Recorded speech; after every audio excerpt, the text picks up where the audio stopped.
Bueno, ya la grabé ahorita. Igual, si en caso no esté grabado, es que no va a estar grabado, mejor dicho. Los otros cursos sí van a estar ahí, así que pueden ver los otros cursos. Lo lamento, no me di cuenta y tampoco ustedes, hasta ahorita. Eh, bueno, ya nada. Ya, como les decía, del -2, x mayor o igual que -2 y x menor que 2. O sea, es decir, quiero ver para qué valores, para estos valores de x del dominio de la primera función, eh, qué valores me va a dar en el rango cuando yo evalúe x en estos valores. Es decir, empiezo de x en ese dominio y yo con eso trato de jugar para llegar a la regla de correspondencia. Entonces yo lo que hago es, por ejemplo, miren, aquí lo que se hace es restar -1 en todos los tres lados. -2 menos 1, mayor o igual a x menos 1, menor que -1. Entonces aquí lo que vamos a tener es que va a ser -3, menor o igual que esto de aquí, este x menos 1, este x menos 1 es igual a f de x en ese dominio. Entonces por eso yo reemplazo f de x menor que -1. Es decir, f de x, la imagen de la función, es decir, el rango, en este caso va a ser desde -3 incluido hasta -1. Por lo tanto, el rango de esta primera parte es este de aquí. Lo mismo puedo hacer para el otro dominio, cuando x tiene valores entre 0 y 2. Luego, de igual manera, digo que x es mayor o igual que 0, menor o igual que 2. Puedo elevar todo al cuadrado, sin problema. Va a seguir cumpliendo la relación de orden. Entonces va a ser E0 mayor o igual que x cuadrado, mayor o igual que 4. Y como en este dominio x cuadrado es f de x, yo reemplazo f de x y veo que ser f de x toma valores entre mayores que 0, mayores iguales que 0 y menores iguales que 4. Por lo tanto, el rango de f tiene que ser de entre 0 y 4, incluido 0 e incluido 4. Y finalmente, para los x mayores que 2, yo veo que f de x es constante, f de x es igual a 1. Es decir, el rango en este caso es simplemente 1, el conjunto 1. Y como les dije, para obtener el rango total, el rango de f serían las uniones de los tres. Sería desde -3 hasta -1, unido desde 0 hasta 4. Entonces ese sería el rango. ¿Ya? Ese es el rango de la función, por partes. Otra forma es hacerlo gráficamente, que todavía no lo vamos a ver bien porque no hemos aprendido a graficar funciones, aunque no es muy difícil. Por ejemplo, para graficar una función por partes, grafico cada función para su dominio respectivo. Esta es la función, la parte de aquí, que es una lineal. Esta es una cuadrática, que es la parte de x cuadrado. Y el 1 es la de aquí, que es constante. Algo que aquí tengo que ver es que los bordes me indican el intervalo. Por ejemplo, los bordes así con circulito abierto, quiere decir que el intervalo es abierto. Es decir que para sacar el valor en x igual 0, no tengo que evaluarlo aquí, sino acá. Y si es circulito pintado, quiere decir que es cerrado. Entonces aquí es abierto, cerrado. Acá también abierto. Quiere decir que el 2 está definido acá arriba, no acá. Y acá el 0 está definido aquí, no acá. Y ahí puedo también ver el rango. Por ejemplo, el rango yo puedo ver que en este caso sería desde aquí, desde -1, hasta acá, que sería -3. O desde 0 hasta 4. Que si se dan cuenta es lo mismo que obtuvimos. El rango de f es igual desde -1, no, desde -3 hasta -1, unido de 0 hasta 4. ¿Ya? Entonces ese es el rango, que es lo mismo que estaba viendo acá. Lo puedo hacer de esta manera o lo puedo ver gráficamente, sabiendo cómo graficar la parábola y las líneas rectas, que eso ya lo vamos a ver después, pero no es muy difícil. Aquí podemos tener una idea, una introducción de lo que se llama el continuidad. Una función de variables reales continua si no tiene estos saltos. darnos una idea. Por ejemplo, en este caso no es continua porque aquí tengo esta función, luego tengo un salto hasta acá arriba, luego tengo acá arriba y luego tengo otro salto acá. Entonces esta función es continua. Tenemos una idea de lo que es la definición de continuidad. Unos ejercicios, bueno, un ejercicio de hecho, por ejemplo, me dicen considere las funciones f y g definidas a continuación. Me dicen que f de x es igual a x menos x. Sí, dime, Daniel. Profe, ¿y las que son de intervalos cerrados? Como de intervalo cerrado. No entiendo tu pregunta en qué sentido. O sea, ¿qué pasa con los intervalos cerrados? Ya no, o sea, ya no siguen la continuidad. Es decir, o sea, la continuidad es que no tenga este tipo, estos huecos, esos saltos que tiene aquí. O sea, que sea intervalo cerrado o abierto, realmente no importa mucho. Lo importante es que tienen estos saltos que vemos aquí. Este salto que está aquí. Como que la función va de aquí, y luego pega un salto hasta acá arriba. Luego la función va acá y pega un salto hasta acá abajo. Eso es discontinuidad. O sea, no importa mucho el intervalo, si es abierto o cerrado. Lo importante es que hayan estos saltos. Ah, ya, listo. Ya. Entonces, por ejemplo, ahora Profe, me piden evaluar. Me dan estas dos funciones y me dicen obtenga estos valores numéricos de f de x y de g de x. Entonces, por ejemplo, aquí puedo evaluar estos valores.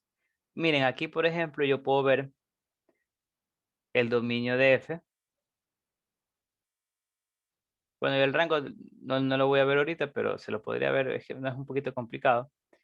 Pero el dominio puedo ver, por ejemplo, que debido a que este de f de x está definido para menor o igual que 0 y luego para mayor que 0 y no hay ninguna restricción, yo puedo ver que el dominio de f es todos los reales. Y acá también puedo ver que el dominio de f, de g que digo, es todos los reales, porque x puede tomar cualquier valor y aquí no hay restricciones. Ya, bueno, eso no es muy importante, pero lo agrego por si acaso. Ahora, para evaluar esto de aquí, necesito saber de f de x y g de x cuál de las dos reglas de correspondencia voy a usar dependiendo del valor de x. Por ejemplo, aquí me dicen f de 0 menos g de 0. Entonces tengo que dar f de 0. F de 0 es igual a, tengo que ver dónde evalúo. Se dan cuenta que 0 está aquí, en x menor o igual que 0. Acá no está. Entonces yo evalúo ahí f de 0. Me va a quedar menos 0, menos 1, porque evalúo el 0 aquí arriba, menos el g de 0. También tengo que ver dónde está el 0. Está aquí abajo. Entonces sería menos 0 cuadrado menos 1 sobre 1000 más f de 2. Tengo que ver dónde evalúo. F de 2 sería acá abajo, porque 2 es mayor que 0. Entonces sería menos 2 más 2 sobre menos f de 102. Sería aquí mismo. Sería 102. No, que hablo. Menos 102 más 2 sobre 100 menos g de 3, g de menos 3. Puedo ver que acá en la función me dice que está aquí, en menor que 0. Entonces sería menos 3 al cuadrado sobre 10 más 1. Entonces aquí, por ejemplo, aquí puedo evaluar, simplificar. Aquí este menos 0 se va, te quedaría menos 1. Aquí también el 0 se va, te queda menos 1. Y con este menos te queda más 1. 1000 más aquí este menos 2 con este más 2 se cancelan. 0, acá te queda menos 100. Todos más 2 te queda menos 102. Entonces sería menos 100, ¿qué digo? Sobre 100 menos.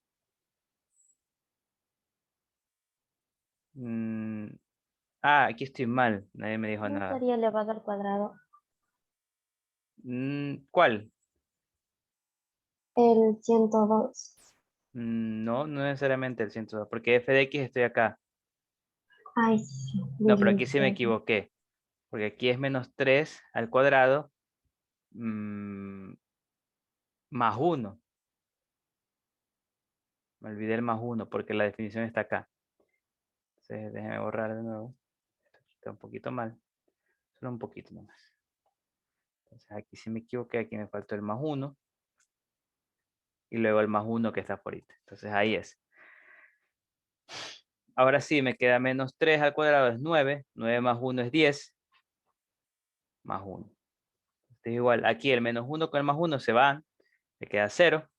Más, aquí el menos por menos más. Y 100 sobre 100 es 1. Más 1.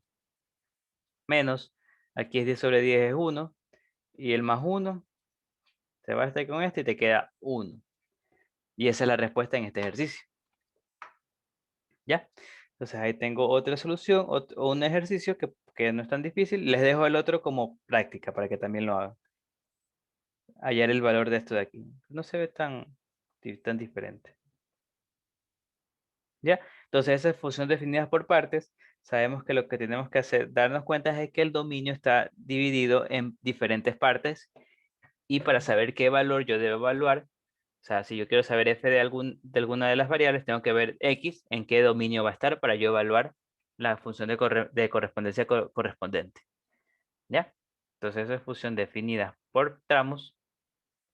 Ahora vamos a ver la gráfica, lo que vimos, lo que ya hemos visto poquito, pero que es muy utilizada. Entonces la representación más conocida de una función es la representación gráfica. En la mayoría de los casos, debido a que, como les dije, son funciones de variable real, es decir, el dominio y el rango pueden llegar a ser los números reales, que son infinitos, no se puede graficar todo a veces, la mayoría de las veces, mejor dicho. Entonces, por lo tanto, se busca representar casos pequeños, o sea, partes de la función, pero pequeñas, que son las más significativas. Entonces, la gráfica de funciones es la misma que ya medio vimos en conjuntos. Cuando vimos que se podía graficar en el plano cartesiano puntitos, donde x pertenece a x, al conjunto de partida, y y pertenecía al conjunto de llegada. Bueno, al dominio, x pertenece al dominio, mejor dicho, y y al rango.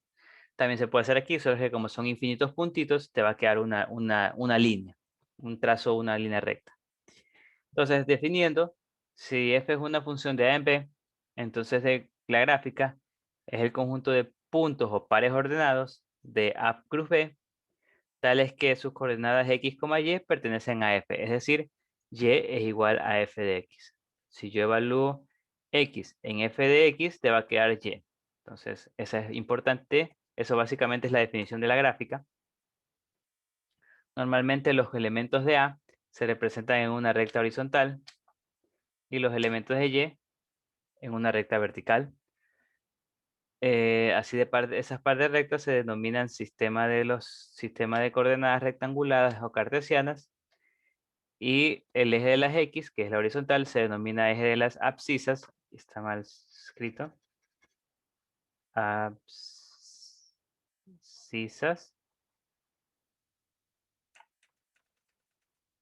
Abscisas. ¿Ya?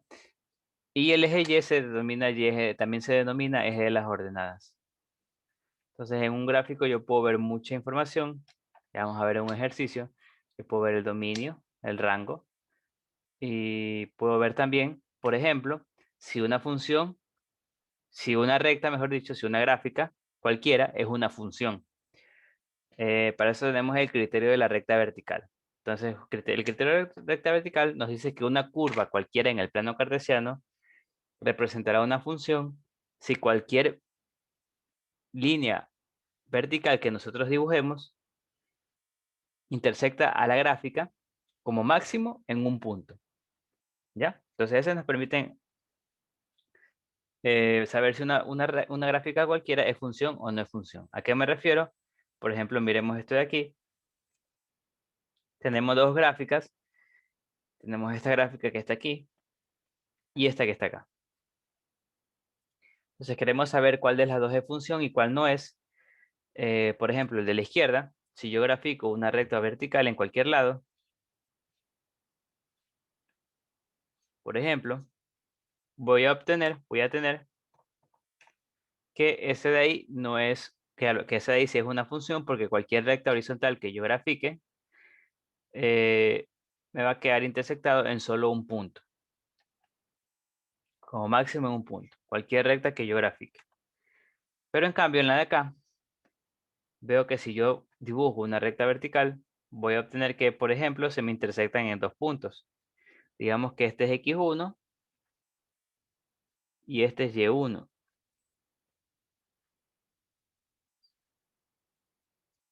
Y este es Y2.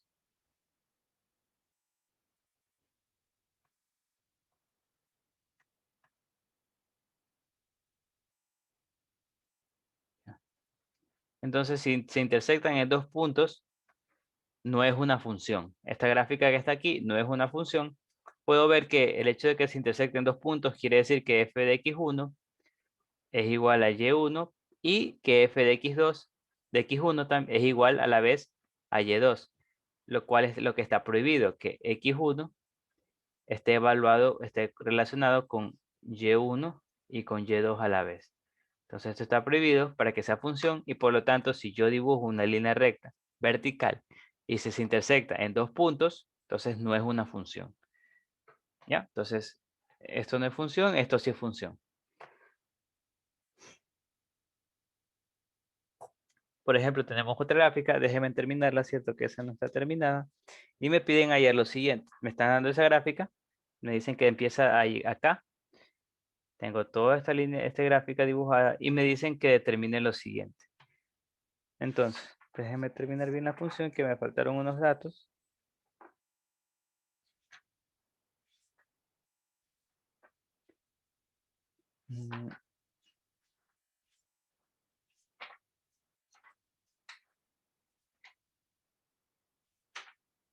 Ya, entonces aquí es menos 2. Este punto es menos 2, menos 2,2. Este punto es menos 1,0. Este punto es 1,0. No, este punto es 0,1, que digo. Este punto es 0,1. Este punto es 1,0. Este punto es 2,-3. Este punto es 4,-3. Este punto aquí es 5,0. Este punto aquí es 6,3. Y finalmente este punto es 7,3. Entonces la función como tal es todo esta gráfica. Puedo yo ver que si es función, porque si dibujo cualquier recta vertical, se va a intersectar solo en un punto, entonces sí es una función. Y si yo defino mi conjunto de partida como desde menos 2 hasta 7, el dominio sería igual al conjunto de partida. Por lo tanto, sí, también va a ser una función en ese sentido. ¿Ya? Entonces me preguntan lo siguiente. Me preguntan primero, me preguntan el valor de la función cuando x es igual a 2, menos 2, cuando x es igual a 2 y cuando x es igual a 6. Entonces, para saber cuál es el valor de la función en esos puntos, yo necesito hallar el punto de la función para cuando x es igual a menos 2. Entonces puedo ver que, por ejemplo, cuando x es igual a menos 2, veo que y es igual a 2. Por lo tanto, eso quiere decir que f de menos 2 es igual a 2. Tengo que f de menos 2 es igual a 2. Porque en x, cuando es menos 2, en y sería 2. Cuando tengo x igual a 2,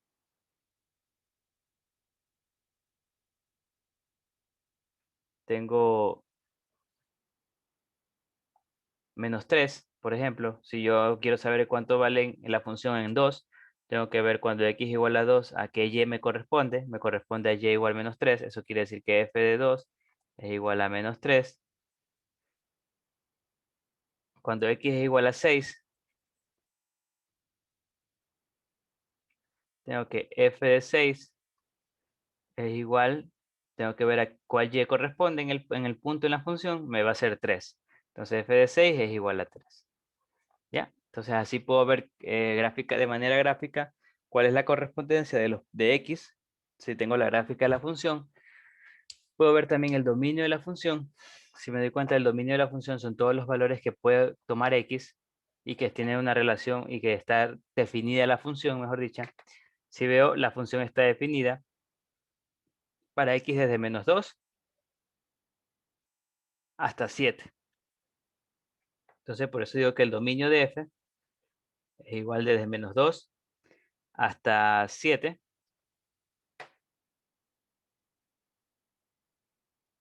También puedo ver el rango de la función. Es lo mismo, pero tengo que ver para dónde está definida en y. En y veo que está definida desde -3, desde aquí abajo. Puedo ver que está definida, sigue definida. Hasta 3, porque ya más arriba de 3 ya no está definida. Entonces veo que el rango es desde -3 hasta 3. Y finalmente, si me piden la intersección con los ejes coordenados, o sea, con los dos ejes, yo puedo ver que con el eje X se intersecta aquí una vez en -1,0, se intersecta en 1,0 y en 5,0. Con el eje X se intersecta en estos tres puntos. Con el eje Y, en cambio, se intersecta solo en uno, que sería en el 0,1. ¿Ya? Entonces tengo esos puntos de intersección de la gráfica con los ejes coordenados. ¿Ya? Entonces eso es parte de la información que yo podría sacar con la gráfica de una función. Bastante útil. Entonces ya se dan cuenta que el dominio son todos los valores de x que está aquí definido y el rango es los valores de y. Ya. Déjeme graficarlo aquí al ladito por si acaso. Yo tengo que, por ejemplo, si tengo lo que acabo de decir, que si tengo una función que es así, digamos que esta es la gráfica de la función, entonces yo tengo que mi dominio, digamos que va de A hasta B, y luego que aquí va de C hasta el máximo, que sería D. Y esta es mi función, esta es mi gráfica. Yo veo que el dominio de F va a ser igual desde A hasta B, mientras que el rango de F va a ser igual de C hasta el máximo, que sería D, que sería aquí. Entonces, por ejemplo, un ejemplo de cómo se ve el dominio y el rango de una gráfica de una función, que es lo que acabo de decir aquí abajo. ¿Ya? Entonces, eso sería con respecto a la gráfica de una función. Vamos a ver ahorita los tipos de funciones. Entonces, todos los tipos diferentes de funciones que existen. Recordemos también que aquí ya vimos un avance de eso cuando vimos también en conjuntos. ¿Se acuerdan que vimos que habían tipos de funciones? Estaba la inyectiva, la sobreyectiva, la biyectiva. Entonces también aquí también aparecen. Al menos por ahora vamos a ver lo que es inyectiva y sobreyectiva. Entonces, y se acuerdan de las definiciones, por ejemplo, para que sea inyectiva, ¿qué era lo que estaba prohibido? Para que una función sea inyectiva, bueno, primero que ya era función, es decir, que cumplían las propiedades de una función. Es decir, ¿qué era lo que no se permitía? No se permitía que pasara esto. Que un x1 esté conectado con y1 y x2 esté conectado con y1. Es decir, que 2x del conjunto de partida estén conectados con un y del conjunto de llegada. Esto no se permite para que sea inyectiva. Es decir, si ocurría esto, no era inyectiva. Y si nunca ocurría esto, entonces sí era inyectiva. Entonces esto era lo prohibido. Aquí es lo mismo. Lo mismo. Es decir que ningún valor de y puede estar conectado a más de un valor de x en el dominio. Entonces eso es lo que está prohibido. Formalmente, matemáticamente, decimos que una función de f de x en y es inyectiva sí, solo sí, para cualquier selección de números de elementos de números de x1 y x2 si x de 1 no es igual a x2, entonces f de x1 no es igual a f de x2. O sea, si son diferentes, no puede ser igual la imagen de ambos. O sea, lo que ocurre, cuando yo evalúo f de x1 y f de x2 no pueden ser iguales, porque si no me ocurriría esto. Ocurriría que dos valores están conectados a un valor de y. También se lo puede decir de otra manera. ¿Se acuerdan que existe lo que se llama contrarrecíproca? También es equivalente a decir que si f de x1 es igual a f de x2, entonces x1 es igual a x2. Recuerdan que contra recíproca yo invierto los antecedentes con el consecuente y niego ambos, entonces tengo la misma, es lo mismo que lo de arriba. Entonces cualquiera de estas dos es correcta, sería la definición de función inyectiva. En realidad, más simplificadamente, es que no puede permitirse esto, que era lo mismo que vimos cuando cuando estábamos con conjuntos. Ahora, vamos a ver lo que se denomina como el criterio de la recta horizontal. Entonces, en este caso, también podemos ver rápidamente en la gráfica cuando una función es inyectiva. Entonces, una función es inyectiva si y solo si cualquier recta horizontal intersecta en la gráfica de la función como máximo en un punto. Por ejemplo, este de aquí, yo dibujo una recta horizontal y veo que se intersecta en dos puntos. En estos dos, en este x1 y este x2. Entonces, como máximo se intersecta en un punto. O sea, en este caso, por ejemplo, se están intersectando dos puntos. Por lo tanto, esta función no es inyectiva. No es inyectiva. No es inyectiva porque se está intersectando dos puntos, ya que si se intersectan dos puntos, quiere decir que f de x1 es igual a y1 y f de x2 es igual a y1. Por lo tanto, f de x1 y f de x2 van a estar conectados, claro, x1 y x2 están relacionados con la misma y, por lo tanto no es función inyectiva. En cambio, en este otro ejemplo, yo veo que cualquier línea horizontal que yo dibuje siempre va a estar intersectado en un solo punto. Por lo tanto, eh, esta función sí es inyectiva, porque solo está intersectando en un punto. ¿Ya? Entonces ese es el criterio de la recta horizontal. No se confunda con el de la vertical. El de la vertical es para ver si es función. El de horizontal es para ver si es función inyectiva. Eso era con respecto a función inyectiva. También podemos recordar con respecto a sobreyectiva. Recordemos que una función era sobreyectiva si el rango era igual al conjunto de llegada. Es decir, que todos los elementos del conjunto de llegada están relacionados con por lo menos un elemento del conjunto de partida del dominio. Por lo tanto, dicho de otra manera, como también vimos anteriormente, el rango debe coincidir con el conjunto de llegada. Entonces, esa es básicamente la definición de sobreyectiva. Matemáticamente se puede decir que una función f de x a y es sobreyectiva si y solo si todo elemento de y está relacionado con algún elemento de x, lo cual se representa de esta manera, que para todo y pertenece a y, conjunto de llegada, existe un x que pertenece al conjunto de partida, tal que y está relacionado con f con x. O sea, y es igual a f de x. Podemos ver estos dos ejemplos. Podemos ver que en gráfico, como dijimos, gráficamente yo puedo calcular el rango de esta función más fácilmente. El rango de esta función sería desde 3 hasta esto se va hasta el infinito. Hasta aquí es el máximo de esa función. Entonces el rango de esa función es de menos 3 hasta el infinito. Por lo tanto, el rango aquí, veamos que este es f y este es g. El rango de f es igual desde 3 hasta el más, no, desde menos infinito hasta 3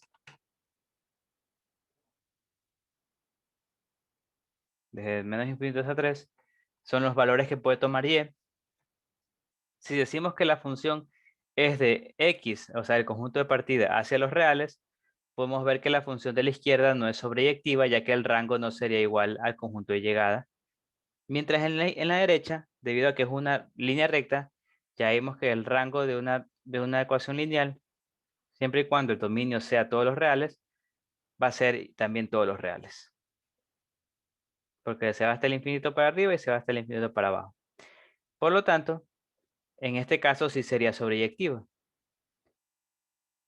En el de la izquierda no, porque como vimos el rango aquí en la izquierda es menos infinito a 3. Y claramente como es de x hasta los reales, entonces los reales no es igual a menos 3, menos infinito a 3, entonces esto de aquí no es función. No es función sobreyectiva, es la de acá sí. ¿Ya? Tenemos función creciente ahora. Eso es algo nuevo. Definimos como función creciente. Entonces, función creciente en un intervalo, esto es lo que vamos a ver ahorita, se puede definir en intervalos, es decir, en partes del dominio, en un subconjunto del dominio. Decimos que una función f es creciente en un intervalo y, si y solo si, para cualquier elección de x1 y x2 en y, siempre que x1 es menor que x2, tenemos que f de x1 es menor o igual que f de x2. ¿Ya? Entonces, por ejemplo, yo aquí estoy definiendo estos dos x y, de aquí digamos que este es xy y este es x2.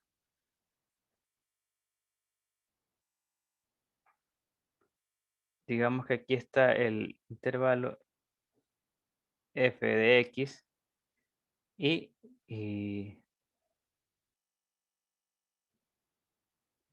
f de x2. Entonces lo que puedo ver es que cualesquiera yo dos, este es el intervalo, digamos que este es el intervalo. Puede ser cualquier intervalo que tú quieras definir si es creciente o no. Puedo ver que aquí en este caso se cumple ya que x y x2, como es claramente xy es menor que x2 y también que f de xy es menor que f de x2. Entonces, yo veo que se cumple la definición. Algo que también puedo ver es que debido a que es menor o igual, me permite que la función también sea creciente, pero también pueda ser constante, es decir, tenga estas partes que son constantes. Entonces puede ser creciente o constante, cualquiera de las dos. En cambio, en este de acá puedo ver que no es creciente, ya que no se cumple la definición. Si yo tengo xy y x2, veo que en este caso x1 es menor que x2, pero voy a tener que f de x1 es mayor que f de x2. Por lo tanto, no me va a cumplir la definición en ese intervalo que yo defino. ¿Ya? Entonces, esa es función creciente, que gráficamente es sencillo de verlo, que crece o que queda constante. Pero matemáticamente se dice de esta manera. Entonces, esa es función creciente. También tenemos lo que se llama función estrictamente creciente, es decir, como su nombre mismo lo dice, que solo crece. Lo mismo que lo definimos para un intervalo y cualquiera. Entonces, este es creciente en ese intervalo, sí, solo sí. Si yo escojo x1 y x2, voy a obtener que f de x1 va a ser menor que f de x2. Por ejemplo, para este intervalo. ¿Ya? Entonces, f de x1 va a ser menor que f de x2. O sea, si x1 es menor que x2, f de x1 es menor que f de x2, pero en este caso ya no te permiten que sea iguales. Es decir, solo puede crecer. Por ejemplo, esta de aquí, que es la famosa exponencial. En este caso, si se dan cuenta, era creciente, pero no es estrictamente creciente si yo tengo este intervalo, por ejemplo. Si yo defino este intervalo, no es estrictamente creciente porque hay partes en las cuales no crece, pero yo puedo definir, por ejemplo, otro intervalo. Digamos que yo defino este intervalo de aquí para acá. De aquí, de aquí para acá, por ejemplo. en los cuales sí crece siempre. Entonces, por ejemplo, en este intervalo sí sería creciente, pero por ejemplo, en este intervalo no sería creciente. Solo, o sea, no sería, claro, aquí en este intervalo sí sería estrictamente creciente y en este no sería estrictamente creciente. Entonces, y gráficamente se puede ver más sencillo, que es cuando crece, cuando solo crece. Entonces, asimismo tengo función decreciente, de nuevo en un intervalo y, sí, solo si para cualquier función de xy y x2, tales que xy es menor que x2, se tiene que f de xy es mayor o igual a f de x2. Es decir, que se dan cuenta que cambia el orden de la desigualdad. Por ejemplo, tengo aquí, digamos, x2,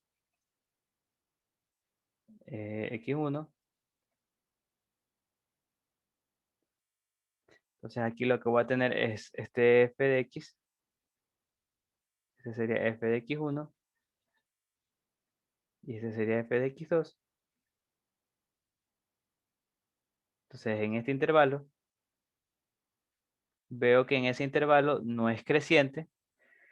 No es decreciente, ¿qué digo? Porque x1 y x2, x1 es menor que x2. Sin embargo, yo tengo que f de x1 es mayor que f de x2. Entonces, ¿qué hablo? Es decreciente, ¿qué hablo? Porque si se cumple que x1 es menor que x2, entonces x1 es mayor o igual que f de x2. Que f de x1 es mayor o igual que f de x2. Entonces, gráficamente también puedo ver más sencillo, que es cuando decrece, como su nombre mismo lo dice, y debido a que es decreciente, me permito también que quede constante, o sea, de que decrece y quede constante. Entonces, cualquiera de esos dos casos sería decreciente. En la izquierda, por ejemplo, no es decreciente porque podemos ver que es creciente. Y eso quiere decir que si x1 yo tengo y x2,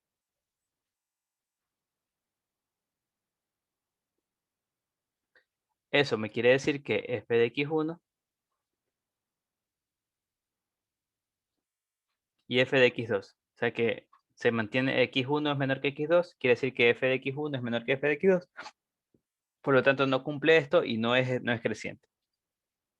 ¿Ya? Entonces, este es decreciente y esta no es decreciente. Asimismo, tengo estrictamente decreciente, es decir, que para un intervalo solo decrece, no se queda constante también. Es lo mismo que lo que vimos anteriormente, solo que ahora es en vez de, aquí es mayor, aquí es mayor.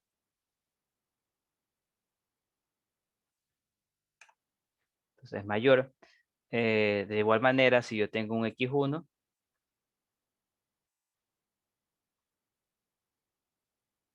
y acá tengo un x2, yo tengo que f de x1 es mayor que f de x2. Mientras tanto, x1 es menor que x2, o sea, se cambia el orden. Y yo puedo ver que cumple con la definición que es creciente. Acá, en este caso, yo tengo que esta función sería, claro, estrictamente decreciente en este caso. Yo veo que en este caso sería decreciente, sí cumple, pero no estrictamente decreciente, porque si yo conjugo este intervalo,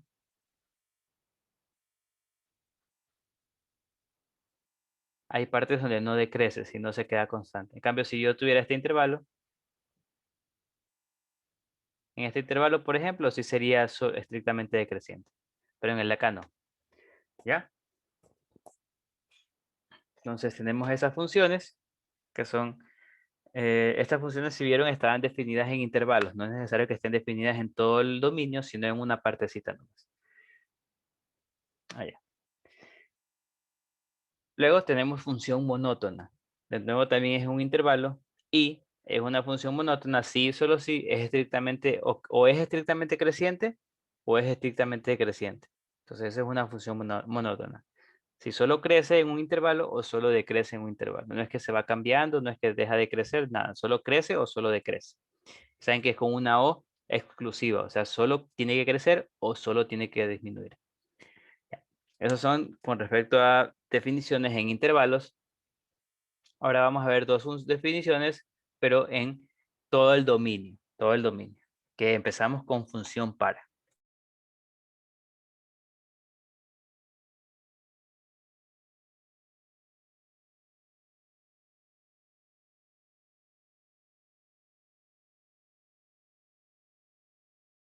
Ya. Función par. Una función es par si para todo x en el dominio, el número menos x también está en el dominio, o sea, también está relacionado con algún elemento en y, pero se tiene que f de menos x va a ser igual a f de x. Esta es la fórmula importante de la función par. Es decir, que para todo x que pertenece al dominio de f, tenemos que f de menos x va a ser igual a f de x. Gráficamente, por ejemplo, vemos estas funciones que, si se dan cuenta, yo tengo que aquí el menos, el 1, está conectado. Ambos están conectados con menos 1, es decir, f de 1 es igual a menos 1 y f de menos 1 es igual a menos 1. Es decir, f de 1 es igual a f de menos 1. Y si me doy cuenta, eso cumple para cualquier x del dominio. Para cualquier x, ya sea positivo o negativo, va a ser igual, f de x va a ser igual a f de menos x. Entonces se dice que es par. Acá también, por ejemplo, f de 1 es 2 y f de menos 1 también es 2. Para todo x, de hecho. Se tiene que cumplir que es para todo x. Gráficamente, una función par es simétrica con respecto al eje y. Es decir, lo que esté a la derecha de y va a ser idéntico a lo que esté a la izquierda de y. Es decir, como que lo volteo y me queda idéntico. Entonces tiene que cumplirse eso para que sea par. Por eso aquí también, si se dan cuenta, es simétrico con respecto al eje y. Lo que está a la derecha del eje y es idéntico a lo que está a la izquierda. Entonces eso es para que sea par, gráficamente. Decimos que una función es impar si para todo, ahora vamos a ver función impar, si para todos dominios, para todo x en el dominio,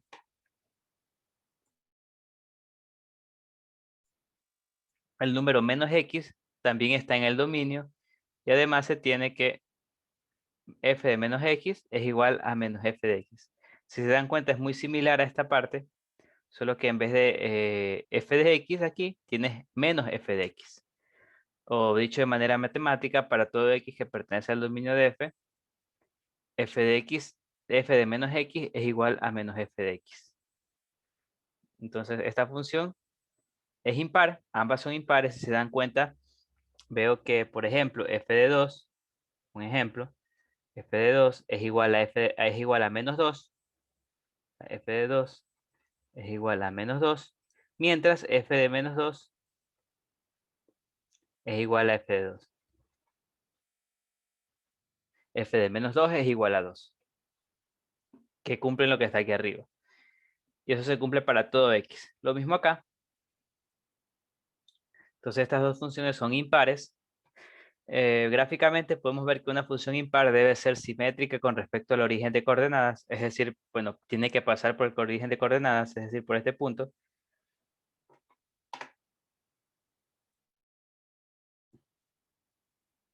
Y debe ser simétrico, es decir, lo que esté, lo que esté de un lado del origen de coordenadas debe ser idéntico a lo que esté del otro lado. Que simetría así y así. Listo, entonces esas serían las simetrías. Existen coordenadas, existen funciones que no son ni pares ni impares, si existen, o sea, no hay necesidad de que sea una de las dos. Existen funciones que no son ni pares ni impares. Por otra parte, existirá solo una única función que es par e impar a la vez, que es la función, bueno, creo que es la función f de x igual 0, que es impar y par a la vez. De ahí no habría más. ¿Ya? Entonces, claro. Ya.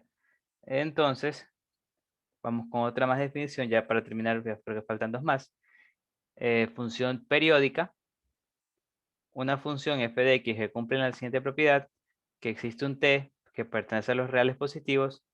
Para todo x que pertenece al dominio de f, se denomina que es periódica si solo si f de x es más t es igual a f de x, para todo x del dominio. Es decir, que existe un t tal que después de esa t se va a repetir idénticamente la función. Siempre. Por ejemplo, en este gráfico que está aquí, Vemos que de aquí a acá, o sea, la función, digamos que empieza aquí. Entonces ocurre esto, y cuando vuelve aquí, empieza a repetirse idénticamente. Empieza a repetirse, sí. Luego empieza a repetirse. Por lo tanto, se ve que esta función es periódica. Básicamente esto es lo que quiere decir esta definición, que f de x se repite cuando pasan t unidades a la derecha, o a la izquierda también, de hecho, cualquiera de los dos lados. Podemos ver que en este caso el periodo sería st, valdría 4, o sea, el periodo sería 4, pero también podemos ver que pues, tranquilamente el periodo podría ser 2 veces ese de ahí, es decir, 8, podría ser 3 veces, 10 12, es decir, cualquier valor múltiplo de t podría ser el periodo, ya que después de cualquier valor múltiplo de t se repite la función. Por lo tanto, vamos a definir lo que se llama periodo fundamental al valor mínimo posible de t. En este caso, definiendo periodo fundamental, podemos ver que el periodo fundamental de esta función sería 4, porque ese es el mínimo. Menos de 4 no puede ser el periodo. ¿Ya? Su función periódica. Tenemos función acotada. Decimos que una función f tiene la propiedad que existe un m, un n perteneciente a los reales, tal que para todo x que sea parte del dominio de f, n es menor o igual a f de x, que es menor o igual a m. Es decir, el rango de f está acotado entre un valor máximo y un valor mínimo. F no puede salirse hasta el infinito o hasta el menos infinito, sino se queda acotado entre dos valores. Se dice que es una función acotada cuando cumple esto, donde m y n son los valores reales que se denominan cota superior y cota inferior respectivamente. Entonces, por ejemplo, en este gráfico, podemos ver que f llega hasta 2 y se mantiene constante, y f sale de menos 2 y se mantiene constante. Entonces, x 2 constante, x menos 2 constante. Vemos que la cota superior de f es m igual 2, porque hasta m2 ya no crece, y la inferior es n igual 2. O sea, o en otras palabras, puedo decir que el valor absoluto de f de x es menor que 2. No sale de 2 hasta menos 2. Eso es una función acotada. Pero así como vimos que puede estar acotada arriba o abajo, también existen las funciones que están acotados solo arriba o solo abajo, de manera superior o solo de manera inferior. Por ejemplo, en este caso, yo veo que esta función de aquí, la de la izquierda, tiene un valor máximo. Esta es la exponencial. Tiene un valor máximo, que es este aquí, que en este caso es lo que se denomina asíntota, que vamos a ver después. La asíntota de esta función, la función como tal no va a subir por encima de esa asíntota, no va ni siquiera a llegar a ser ese valor, de hecho. Pero el punto es que hasta ahí nomás está acotada, es decir, el valor no sube más de eso. Pero para abajo sí se va hasta el infinito, hasta el menos infinito, sigue decreciendo. Entonces acotada superiormente sí está, pero acotada inferiormente no está. Eso es un ejemplo de una función acotada de manera superior. Y la de acá, que es una cuadrática, vemos que existe una cota inferior a un punto en el cual ya no crece más, ya no decrece más, que digo, pero en cambio sí crece de manera infinita hacia arriba. Es decir, crece de manera infinita y abajo llega hasta un punto máximo. Ya, y ese sería un ejemplo de una función acotada de manera inferior. Cabe recalcar que estas cotas son números reales que no necesariamente deben pertenecer al rango de la función.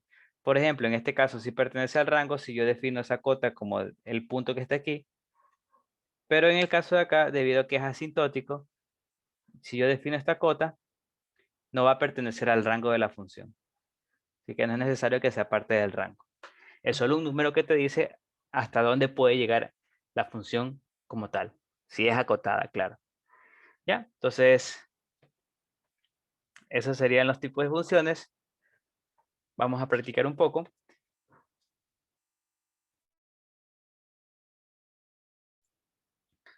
Me dicen que aplicando las definiciones determinar si las siguientes funciones son pares o impares.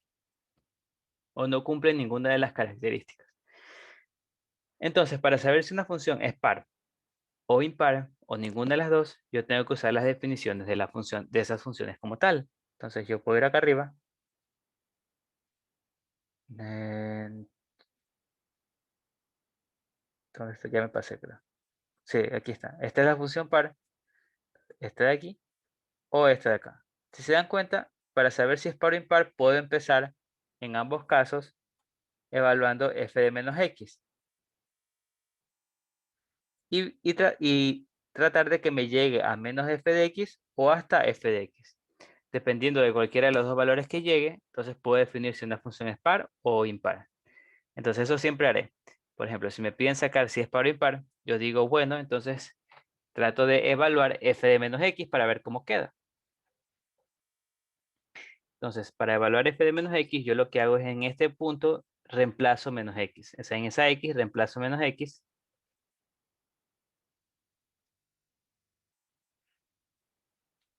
Menos 2 por menos x me va a quedar menos 2x menos 1. Aquí puedo sacar factor común menos 1. Me va a quedar menos 2x más 1. Y esto de aquí, por ejemplo, lo trato de evaluar a ver si es igual a f de x o a menos f de x. O a menos f de x. F de x ya vimos que es 2x menos 1. Y menos f de x sería menos 2x menos 1. Entonces me pregunto si esto de aquí es igual acá o acá. Si es igual acá, entonces sería par. Si es igual acá, sería impar. Pero me di cuenta que acá arriba no es igual, porque tengo menos 2x más 1 y acá tengo 2x menos 1. Entonces no. Acá abajo tengo menos 2x menos 1. Acá tengo menos 2x pero más 1. Por lo tanto acá tampoco. Entonces esta función no es par ni impar. ¿Ya? Existen funciones así, que no sean pares ni impares, no pasa nada. Veamos la de acá. Por ejemplo, ya saben que siempre trataré de obtener m de menos x para ver si es igual a m de x o a menos m de x, que dependiendo de una de esas dos va a ser par o impar. Por ejemplo, aquí yo tengo menos x al cubo, reemplazo el menos x en la x. Aquí yo puedo tener que puedo dividir el cubo. El cubo lo distribuyo en los dos valores, menos 1 y x. Aquí, no sé si lo sepan, pero menos 1 a la n puede tomar dos valores. N, claro, n. 1, si n es par. Y menos 1, si n es impar. ¿Ya? Entonces, por lo tanto, en este caso, como n es impar, voy a tener que va a ser igual a menos 1 por x al cubo, que es igual a menos x al cubo. Que si se dan cuenta es igual a menos m de x. O sea, quiere decir que yo llegué a que menos m de x, que a lo m de menos x, es igual a menos m de x. ¿Se dan cuenta? Esta es la definición de función impar. Por lo tanto, es una función impar.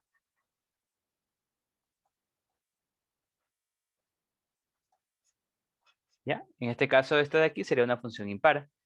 Y si, por ejemplo, yo quisiera resolver otro ejercicio, digamos, así mismo voy a decir g de x es igual a valor absoluto de x más 5. Entonces yo digo, quiero saber cuánto es g de menos x. Entonces yo digo, reemplazo menos x. ¿Se acuerdan esto de aquí? Lo puedo también así distribuir el menos 1.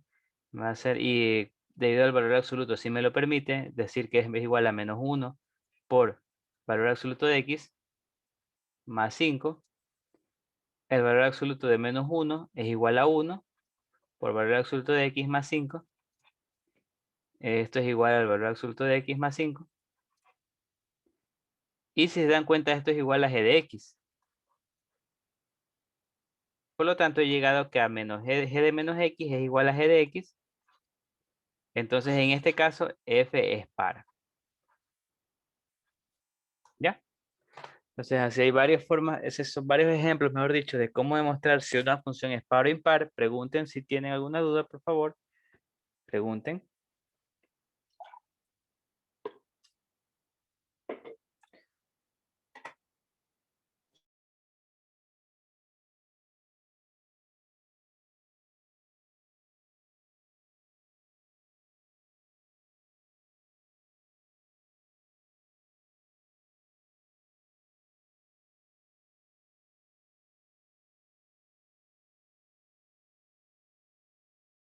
Bueno, así se demuestra si una función es par o impar. Entonces podemos continuar con otros ejercicios. Me dicen, por ejemplo, todos estos ejercicios son del libro. Me dicen, sabiendo que la función de variable real f es inyectiva y que además f de 9 es igual a 2a. F de a menos 2 es igual a 3 y f de 5 es igual a 3. Entonces, el valor de verdad de AF de a más 2 es... Entonces te preguntan eso. Te dicen hallar el valor de f de a más 2 y como único dato básicamente te dicen que f es inyectiva. Entonces, ¿qué recordamos que f es inyectiva?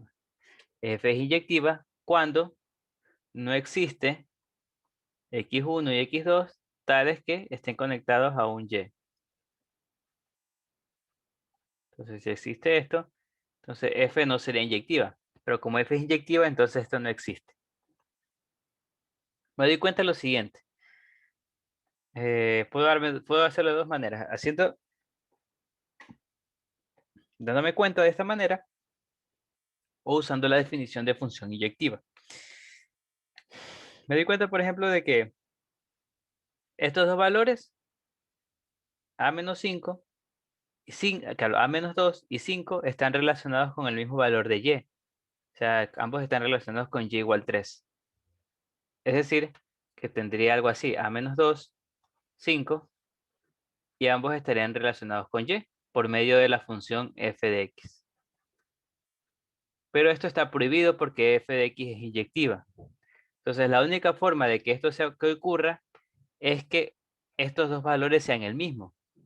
Es la única forma. Es decir, a menos 2 es igual a 5. Entonces, esto de aquí es necesario que ocurra. O lo puedo ver como la definición. Si se acuerdan, yo tengo la definición de función inyectiva. Esta de aquí. Yo tengo esto de acá, por ejemplo. Yo digo que si f de x1 es igual a f de x2, entonces x1 es igual a x2. Yo tengo eso, ya que f de a menos 2 es igual a f de 5, ya que ambos son iguales a 3. Entonces, eso implica que a menos 2 es igual a 5. O a es igual a 7. Bueno, aquí a es igual a 7. Entonces, para eso yo uso que es inyectiva. Que es inyectiva quiere decir que estos dos valores tienen que ser iguales, porque si no, no sería inyectiva. Y ahí obtuve cuánto es a. Entonces ya sé que f de a más 2 va a ser igual a f de 9. Y oh sorpresa, ya sé cuánto es f de 9. F de 9 es 2a. Sería, 18. no, pues 17. A es 7. 14 que hablo. 14. Y esa sería la respuesta en este ejercicio. Déjame. ¿Ya? Entonces, se dan cuenta en este ejercicio, lo único que usé es que F es inyectiva. Y ya. Y eso es todo. La siguiente función me dice, miren, la siguiente función es una demostración. Me dicen que demuestre que la función de variable real f de x k es igual a kx más b para todo b en los reales es estrictamente creciente para k mayor que 0 y es estrictamente decreciente para k menor que 0. Entonces vamos a hacer primero para k mayor que 0. Entonces, ¿cómo demuestro que es estrictamente creciente? Pues me tengo que fijar en la definición como tal. Estrictamente creciente me dice que si x es menor que x1, implica a que f de x1 es menor que f de x2. Entonces yo tengo que llegar a esta implicación y demostrar que es verdadera. Entonces voy a empezar con esto. X1 es menor que x2. Aquí lo digo. Entonces yo digo, entonces quiere decir que para todo x1 menor que x2, quiero tratar de llegar a que f de x1 sea menor a f de x2. Entonces yo me digo, bueno, quiero tratar de esto, llegar a que f de x1 sea menor a f de x2. Por lo tanto, yo quiero llegar a tratar de que ambos lados estén las funciones de x1 de un lado y de x2 del otro lado. ¿Cómo puedo hacer eso? Pues puedo usar las leyes que ya vimos de relación de orden. ¿Se acuerdan de que esas leyes del orden, mejor dicho, que te definían el orden de los reales? Esto quiere decir que, ¿se acuerdan que yo cuando tengo un k mayor que 0, yo puedo multiplicar ese k en ambos lados y no me va a cambiar el orden de la inecuación, de la desigualdad? Entonces sería igual a x1, bueno, mejor pongámosle k por x1, menor a k por x2, multiplique k por ambos lados, y como es positivo no cambia el orden. Luego puedo sumar b en ambos lados sin problemas, k por x1 más b es menor a k por x2 más b. Esto quiere decir que, entonces aquí yo puedo ver que esto de k por x1 más b es simplemente la función evaluada en x1, y este k por x2 más b es la función evaluada en x2. Esto implica a que f de x1 es menor que f de x2. Y si se dan cuenta, todos estos pasos son implicaciones lógicas que ya sabíamos usar con relación de orden. Pero ¿qué acabo de lograr? Acabo de lograr que si yo tengo que x1 es menor que x2, eso implica a que f de x1 es menor que f de x2. Esa es la definición de estrictamente creciente. Entonces, f es estrictamente creciente. Y ya estaría demostrado.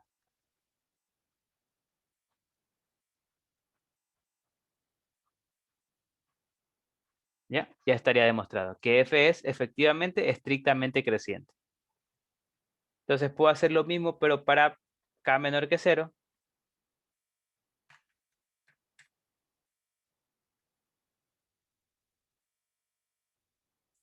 Para k menor que 0. En cambio, si yo tengo que x1 es menor que x2. Ahora, ¿qué pasa si yo voy a hacer lo mismo? O sea, yo quiero llegar, para demostrar que es decreciente en este caso, yo quiero de esto de aquí llegar a cómo se relacionan las funciones evaluadas en ambos valores. Por lo tanto, yo lo que haré es hacer exactamente lo mismo que hice acá arriba, para llegar a las funciones evaluadas en ambos valores. Ahora, ¿se acuerdan de que si yo tengo una desigualdad y yo multiplico k por ambos lados de tal manera que k es negativa, ¿qué me va a pasar?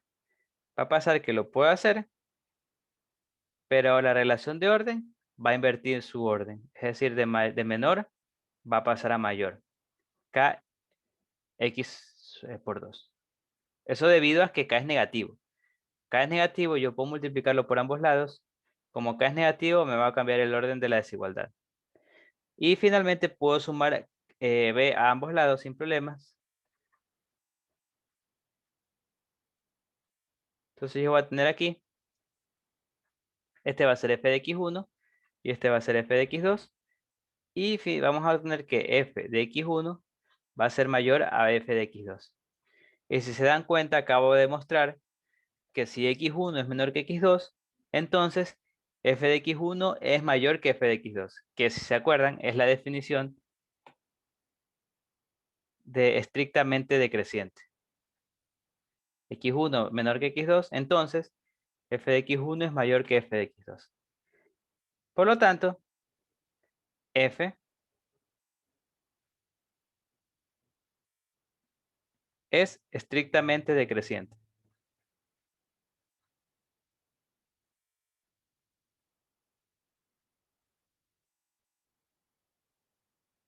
¿Ya? Entonces así se demuestran estas, si es creciente o decreciente,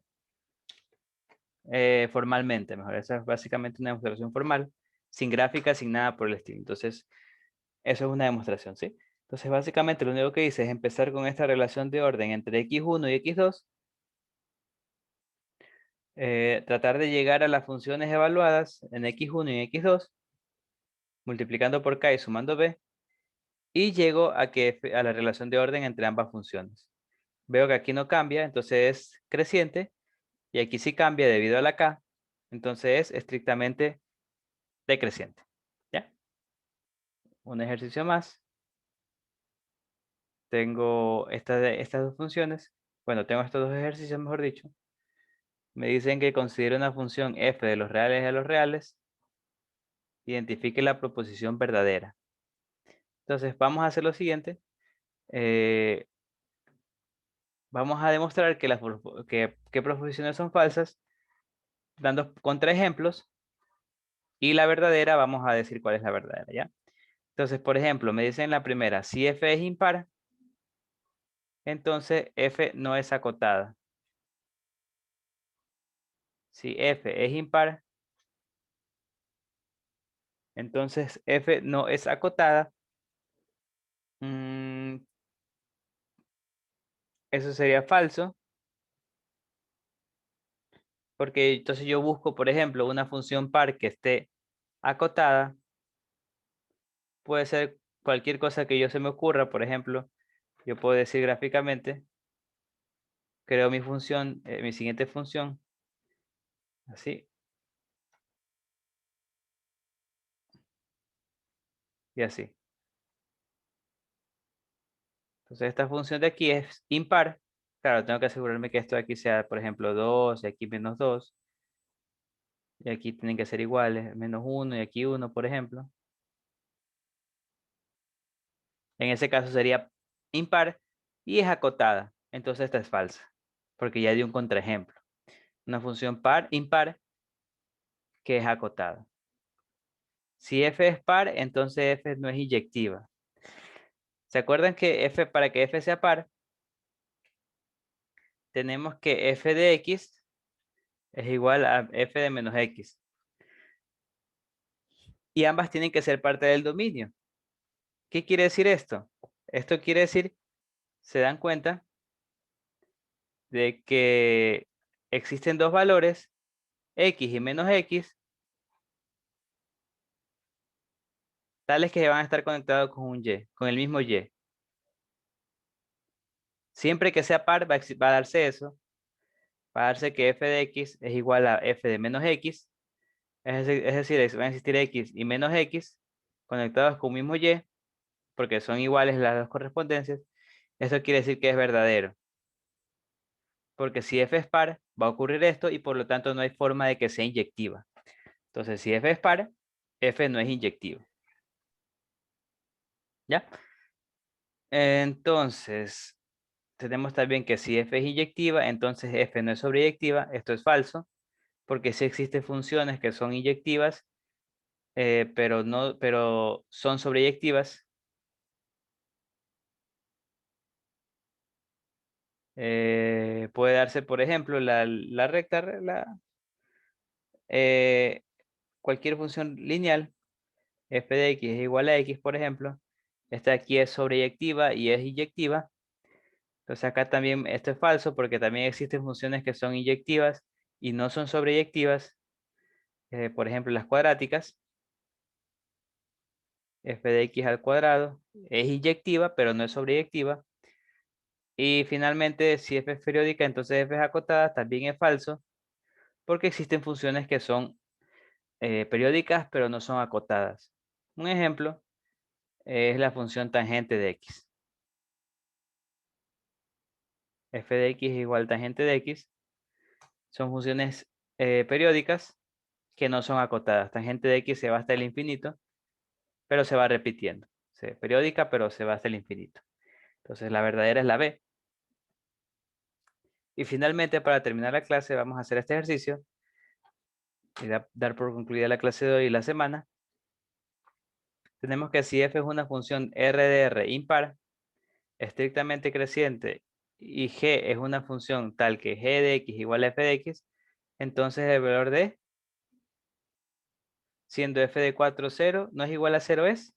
Entonces aquí yo puedo ver si datos con esto, puedo ver que g de 4 tiene que ser igual a f de 4, debido a que f es impar, tenemos que f de menos 4 tiene que ser igual a menos f de 4. También tengo que f de,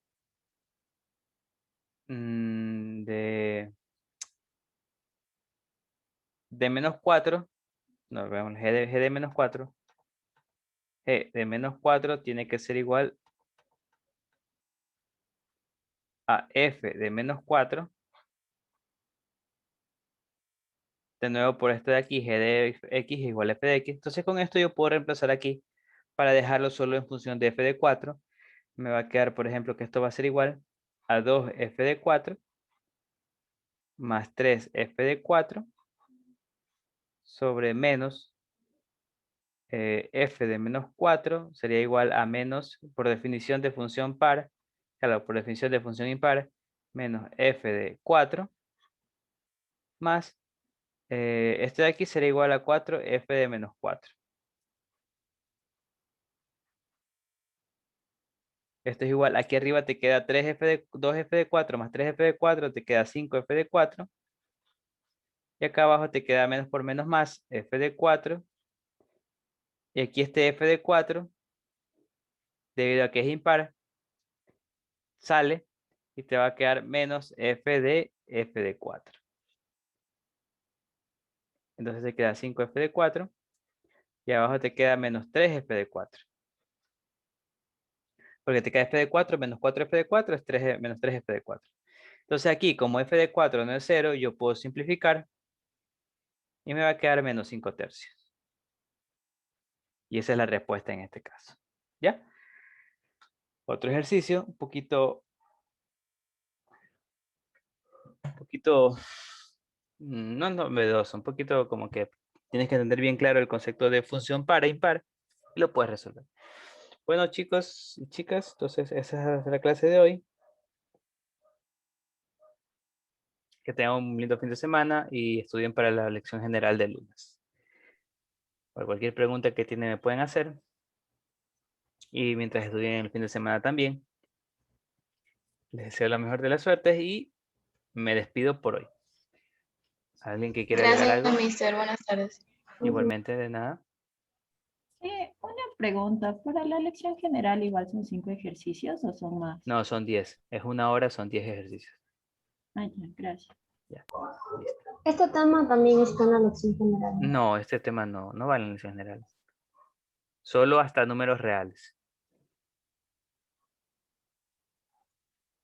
Déjenme confirmarlo por si acaso, pero estoy casi seguro que es hasta números reales nomás. Porque- Profesor, ese tema también va No, en la general. no, ese tema no va en la general. Déjame confirmarlo porque ya me hicieron dudar. No tiene sentido que les tomen ese tema, pero por si acaso voy a revisar. Ellos, Profe, para la lección general es otro formato. el de la hoja. Sí. Pues hay más preguntas, deberían ser. O sea, traten de seguir al menos el encabezado, el mismo formato. Pero de ahí, como son más preguntas, pongan más cuadritos ahí para. O sea, el mismo formato, pero con más cuadritos, si pueden. Pónganles ahí. El encabezado sí traten de que sea el mismo, ese de la cédula y todas esas cosas. Será igual así como la prueba de salida, 1 hora.